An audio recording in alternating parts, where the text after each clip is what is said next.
চাঁপাইনবাবগঞ্জ সরকারি মহিলা কলেজের আয়োজনে ইফতার মাহফিল অনুষ্ঠিত।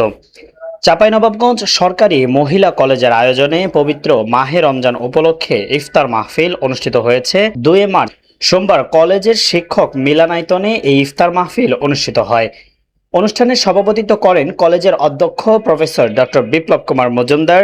অতিথি হিসেবে উপস্থিত ছিলেন নবাবগঞ্জ সরকারি কলেজের অধ্যক্ষ প্রফেসর মোহাম্মদ সিরাজ উদ্দিন, আদিনা ফজলুল হক সরকারি কলেজের অধ্যক্ষ প্রফেসর ডক্টর সৈয়দ মোহাম্মদ মোজাহারুল ইসলাম এবং নবাবগঞ্জ সরকারি কলেজের উপাধ্যক্ষ প্রফেসর ডক্টর মোহাম্মদ আমিনুল ইসলাম।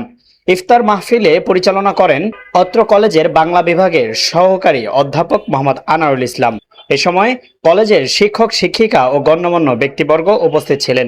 অনুষ্ঠানের রমজানের তাৎপর্য, আত্মশুদ্ধি ও সাম্য ভ্রাতৃত্বের চেতনা নিয়ে সংক্ষিপ্ত আলোচনা অনুষ্ঠিত হয় এবং দেশ ও জাতির কল্যাণ কামনা করে বিশেষ মোনাজাত করা হয়।